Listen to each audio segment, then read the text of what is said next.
Hello everyone, good morning. कैसे हैं आप सभी? आई होप बढ़िया होंगे। स्वागत है आप सभी का एक बार फिर से बिकम टीचर पे। मैं रोहित सर।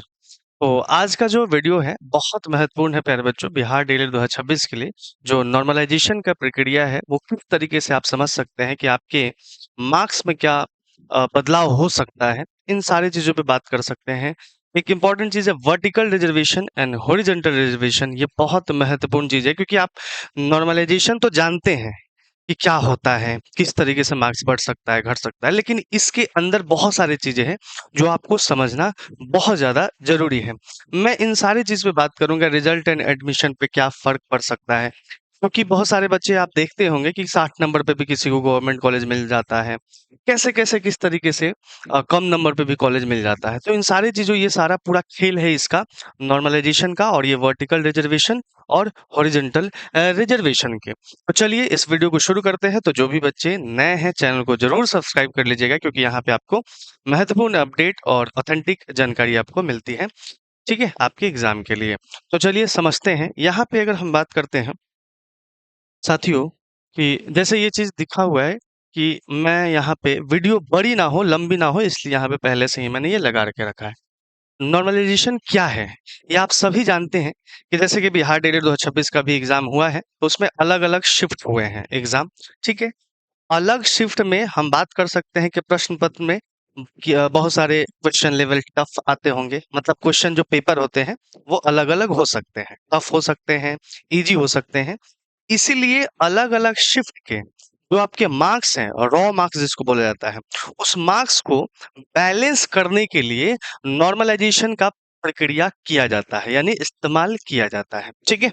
अब इसको आप यहाँ पे समझिए, फिर मैं आपको, ये पूरा डिटेल है, इन्हीं सारे चीजों पे आज हम लोग बात करेंगे। तो ये तो आपको बात पता होगा कि नॉर्मलाइजेशन क्या है। जैसे मैंने अभी बताया कि अलग अलग शिफ्ट में एग्जाम होते हैं, तो क्वेश्चन ले पेपर जो होते हैं अलग अलग हो सकते हैं, तो उसी को बैलेंस करने के लिए नॉर्मलाइजेशन किया जाता है। तो आप ये आपको बात पता है, जैसे अलग अलग शिफ्ट की डिफिकल्टी का प्रभाव बैलेंस करना, ठीक है। तो ये वर्टिकल रिजर्वेशन में ये सब सारी चीजें क्या है, तो पहले समझिए, देखो ध्यान से समझते हैं कि SC ST BC EBC EWC ये जितने कैटेगरी है ये सब वर्टिकल रिजर्वेशन में आते हैं। हॉरिजॉन्टल रिजर्वेशन में पीडब्ल्यू जैसे, जैसे आप जो स्वतंत्रता सेनानी के जो भी वंशज रह चुके हैं उनकी बात करते हैं, तो उनको भी ये हॉरिजॉन्टल में आएंगे, लेकिन इसको डिटेल में समझेंगे। मेरिट फिर कैसे बनता है, फिर क्या होता है, तो देखो सबसे पहले यहाँ पे समझते हैं। जैसे देखो, अगर हम बात करते हैं नॉर्मलाइजेशन, तो आपको समझ में आ गया है, लेकिन इसमें वर्टिकल रिजर्वेशन जो है क्या है, देखो ध्यान से। ये हमारा कैटेगरी है, ठीक है। ये क्या है, कैटेगरी है। S C S T EBC BC WBC EWS, ये कैटेगरी है। तो ये वर्टिकल रिजर्वेशन में आते हैं, ठीक है। वर्टिकल रिजर्वेशन में आते हैं ये सारे। इनको क्या है, रिजर्वेशन है कि एससी वाले जितने भी बच्चे हैं, एससी कैटेगरी वाले, उनको 16% मिलेगा जो भी सीट है, ठीक है। 16% आरक्षण मिलेगा। एसटी कैटेगरी के 1% आरक्षण मिलेगा। ईबीसी को 18% आरक्षण मिलेगा। बीसी को 12% आरक्षण मिलेगा। डब्ल्यूबीसी को 3% मिलेगा और ईडब्ल्यूएस को 10% आरक्षण मिलेगा। तो ये वर्टिकल रिजर्वेशन हुआ। इसमें आपको, आप आते हैं तो आपको इसमें, यानी कि सीट में जो भी है आरक्षण मिल रहा है, आपको इसका लाभ मिलेगा, ठीक। अब क्या होगा, जैसे कि एग्जाम्पल के तौर पे देखोगे कि अगर कोई कैंडिडेट ईबीसी कैटेगरी से आते हैं, मान लो कोई भी इसमें से कैटेगरी, मैंने ईबीसी मान लिया है, तो उसे ईबीसी के लिए निर्धारित वर्टिकल रिजर्वेशन में कंसीडर किया जाता है, ठीक है। तो जो ईबीसी में, आप बीसी में आएंगे तो आपको वर्टिकल रिजर्वेशन में ये कैटेगरी के आधार पर रखा गया। जनरल का कोई भाई रिजर्वेशन है नहीं, इसलिए जनरल है नहीं। तो यहाँ पे आप ये समझिए कि जो भी मेरा कैटेगरी है, मेरे को रिजर्वेशन मिल रहा है, तो मैं वर्टिकल में आऊंगा, बस यही है वर्टिकल रिजर्वेशन, ठीक है। क्या होगा, जैसे यहाँ पे प्यारे बच्चों, ये हो गया वर्टिकल रिजर्वेशन। तो यहाँ पे जो भी जो भी नॉर्मलाइजेशन होता है, ठीक है, ठीक है। तो एग्जाम्पल के तौर पे देखो, एग्जाम्पल के तौर में क्या है, मान लेते हैं कि ये शिफ्ट ए है, ठीक है, एक शिफ्ट ए है। तो शिफ्ट ई में मान लेते हैं प्यारे बच्चों कि आपका नंबर है 90 नंबर, कितना है, 90 मार्क्स का है, ठीक है, 90 मार्क्स, ओके। एक ये है शिफ्ट बी, ये क्या है, शिफ्ट बी है। इसमें भी 90 मार्क्स है किसी बच्चा का, ठीक है? दोनों का तो मार्क्स सेम है, लेकिन यहाँ थोड़ा ध्यान से देखो। मैंने मान लिया कि ये जो क्वेश्चन पेपर था शिफ्ट ए का जो था यह कठिन था। कैसा था? कठिन था। और शिफ्ट बी का जो पेपर था वह बहुत ही आसान था। लेकिन दोनों का तो नंबर सेम है। दोनों का नंबर सेम है, इसी को कहते हैं रॉ मार्क्स। क्या बोलते हैं? Raw marks. जो आपका जैसे अभी आंसर किया है था ना, तो उसमें आपने चीजों को ध्यान से समझिएगा। जो आपका अभी आंसर किया था उसमें आपने मिलाया होगा, तो मेरा इतना मार्क्स है, इतना मार्क्स है। तो मैंने दो शिफ्ट एग्जाम्पल माना है, ठीक है, कि इसमें एक कठिन है पेपर और एक आसान पेपर है।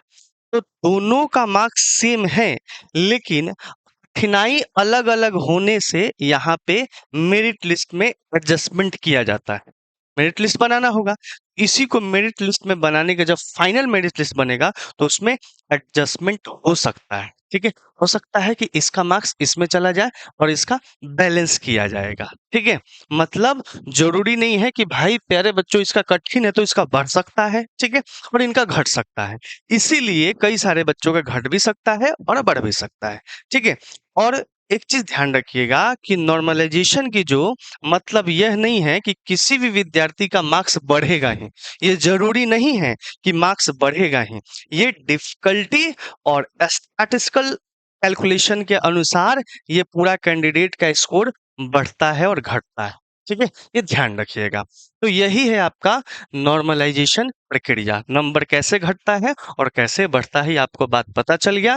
क्योंकि भाई मेरे, किसी का हार्ड शिफ्ट है और किसी का आसान पेपर है तो अंतर नहीं पड़ेगा। आप तो ऑब्जेक्शन कर सकते हो, ठीक है, कि मेरे में इतना कठिन था, ठीक है, 90 नंबर मैं फिर भी लाया हूँ, इसका तो इतना आसान है 90। तो यही मार्क्स इधर उधर होता है। ठीक है, अब देखो कॉलेज कैसे 60 नंबर पे, 70 नंबर पे, 65 नंबर पे, 55 पे भी कहीं कहीं कैसे चला जाता है।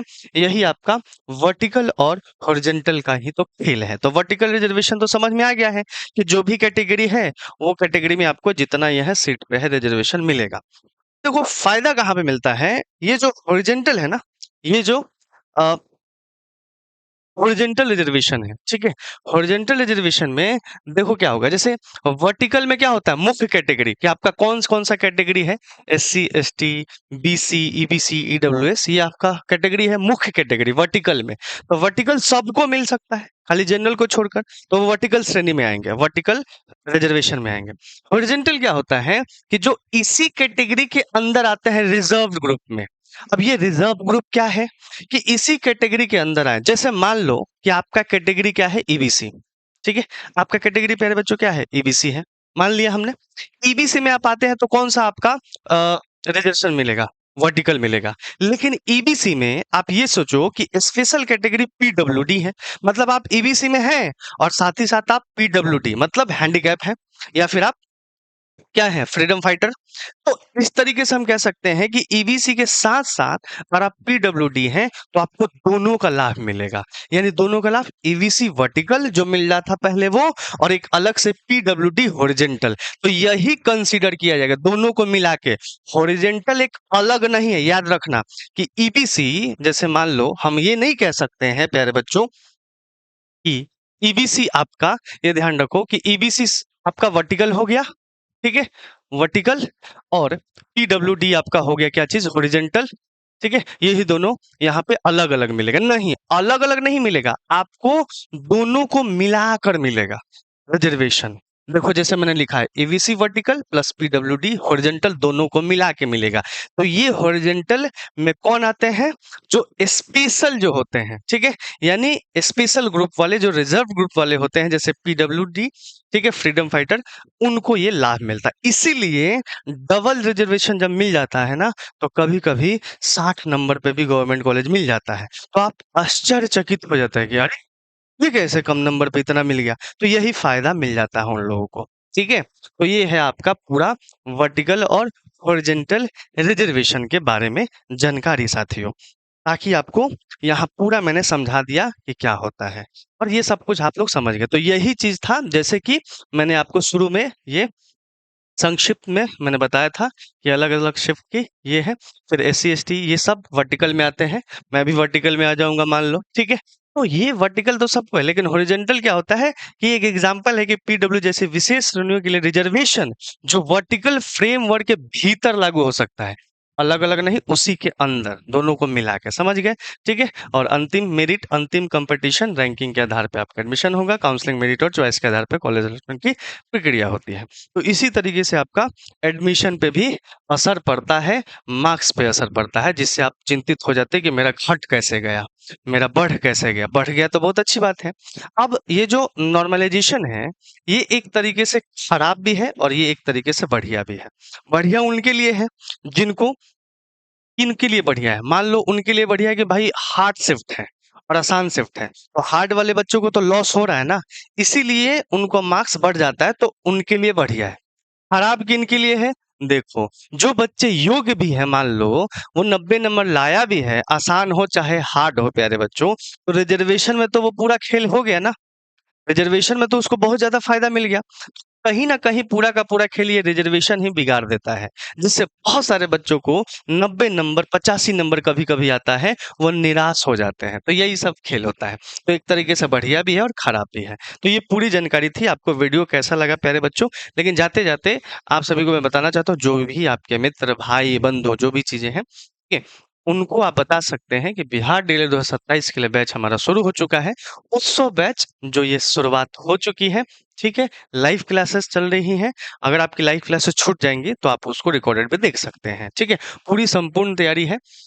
इसमें देखो आपको फायदा क्या होने वाला है। फायदा ये है कि 550 का बैच है, ठीक है, 550 का बैच है, लेकिन फायदा देखो 200 का ई बुक फ्री मिल जाएगा। यही ये बुक हमारा बिकम टीचर का बुक आ गया है।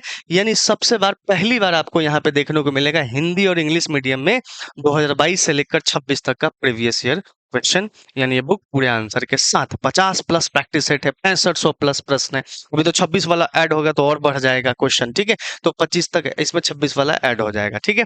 दूसरा चीज है कि 200 का आपका यहाँ पे बुक मिल गया फ्री, और उसके बाद 149 का फ्री टेस्ट मिल जाएगा।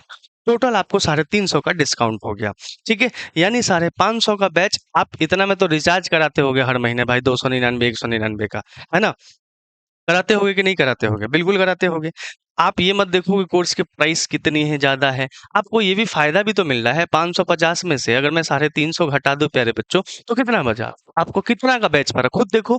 खुद पड़ा 200 का, ठीक है। कितना का पड़ा? क्योंकि 200 और 150 का डिस्काउंट यहाँ पे 350 का टोटल मिल गया, फिर 200 का डिस्काउंट मिला, 200 का बैच पड़ा मुश्किल से, ठीक है।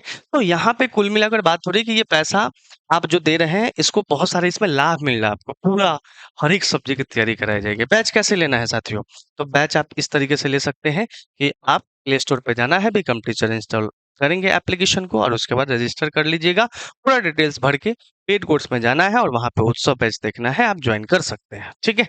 टेलीग्राम में आप जरूर जुड़िएगा, क्योंकि यहाँ से आपको अपडेट मिलते रहेगी, हर एक चीज अपडेट मिलता रहता है। बिकम टीचर का ऑफिशियल ये टेलीग्राम है, ठीक है। ये आप लिखेंगे ना, टेलीग्राम में जाके ये लिखेंगे, तो इस चैनल पे आप ज्वाइन हो सकते हैं, या फिर ये स्कैन करके भी ज्वाइन कर सकते हैं, ठीक है।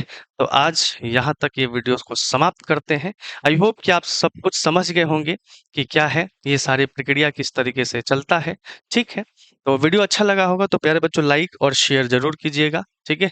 इससे हमें प्रेरणा मिलेगी, और जो भी आपका डाउट होगा वो इस वीडियो के कमेंट जरूर कर दीजिएगा। तो thank you so much, bye bye, take care, all the very best.